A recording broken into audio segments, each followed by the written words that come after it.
Today we'll show you some of Upper Sandusky, its past and its present.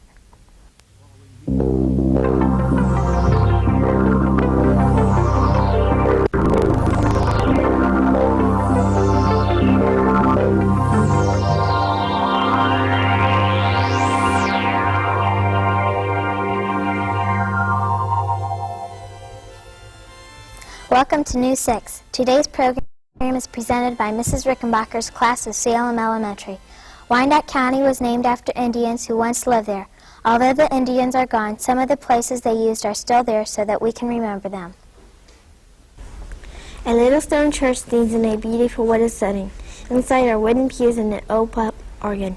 Many pictures hang on the walls. There are 8 a.m. worship services every Sunday during the summer. It is known as the first Methodist mission in America. In 1816, John Stewart came to Upper Sandusky to teach Christianity to the Wyandot Indians. He dreamed of a church but died 1 year before its construction. By 1824, James Finley had built the church using government funds which were owed to the Indians. It was used until the Wyandots were forced to leave Ohio in 1843. Squire Gray Eyes gave a very sad farewell speech as the Indians left for their new home in Kansas. After that, the church was not used and it fell into a state of decay. The church was rebuilt and rededicated in 1889. Margaret Solomon, daughter of Squire Gray Eyes, was the only Wyandot present at the ceremony. There are guided tours available. We can learn some of Upper Sandusky's history and see a very unusual tombstone dated February 31st, 1869. Indian Mill is located 5 miles from Upper Sandusky on the Sandusky River. The original mill was built in 1820 by the United States government. It was used by the Wyandot Indians to grind the grain. Today it is an educational museum of milling. The mill was constructed similar to covered bridges. This was necessary to prevent the vibrations from grinding from shaking the building apart. The workings of this mill were really quite simple. The grain stored on the upper level was fed down the chute into a hopper.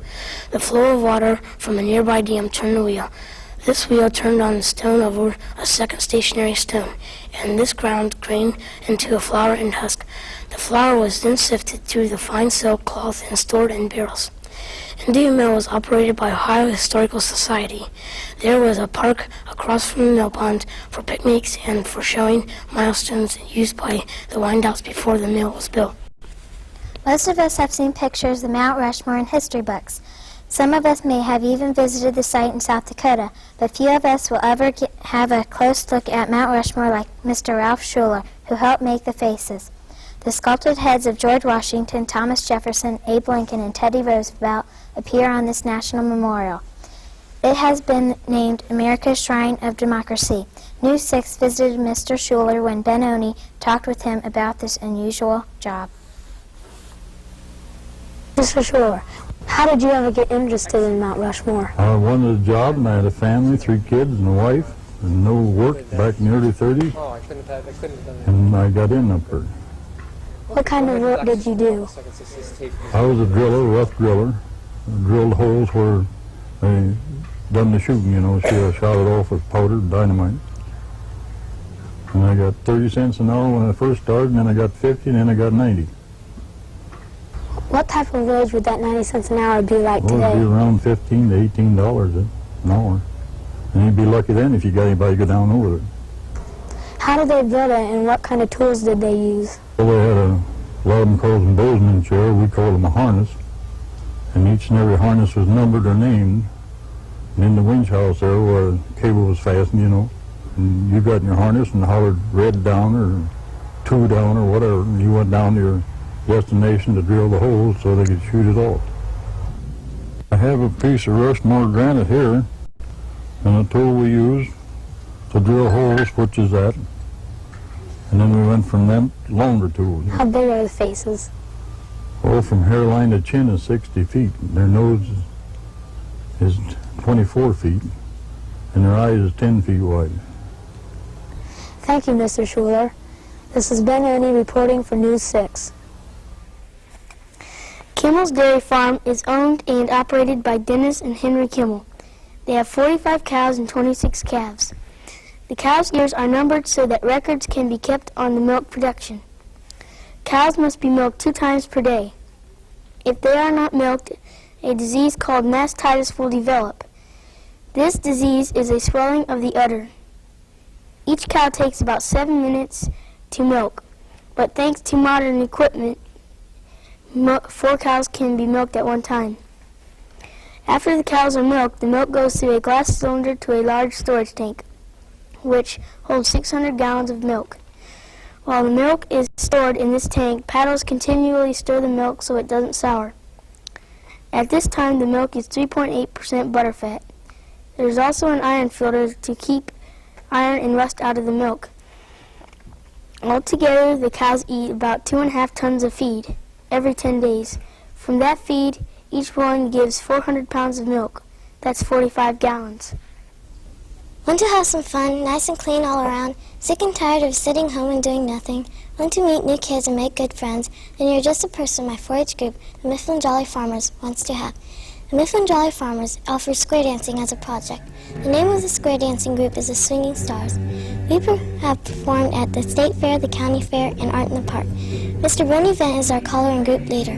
He organizes practices and shows. Besides square dancing, we do wheels, line dances, polkas, and reels. All in all, we do lots of fun things, and if we dance well, we can even win blue ribbons. You balance and you swing with your partner. Swing with that corner lady too. Right back home and swing her alone because, just because. Now then you Alabama left on that corner. Grand right and left go all around. When you meet This is Tammy Deckler, Allen Lefting, News 6. around and round. Now then you balance and Wouldn't it be great to have a job clowning around? Well, Lisa Kin and Kathy Lambersite have been doing it for a year with Balloonograms Limited. Their job is to make people smile. How? They dress up like clowns and deliver a palm and helium-filled balloons to a special someone on a special occasion. Lisa and Kathy said they like to find the kid in everyone and see the smiles on faces when they see a clown. Wouldn't you love to get a big bunch of balloons and a palm written especially for you? I'm Rachel Walton with Lisa Kin and Kathy Lambersite, co-owners of Balloonograms Limited. They are here to give us a poem just for News 6. We have enjoyed our time with you. How quickly it seemed to pass. We would like to thank WBGU and Mrs. Rickenbacher's 6th grade class. But before we go, if you have the time, we have a thought to share. And hopefully it will make you smile if you have a smile to spare.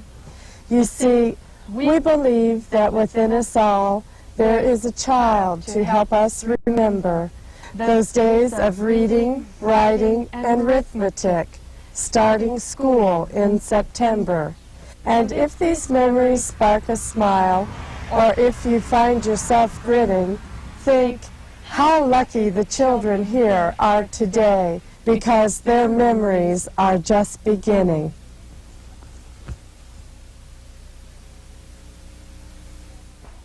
We hope you enjoyed our show. Tune in again next week. We promise to delight all of your senses.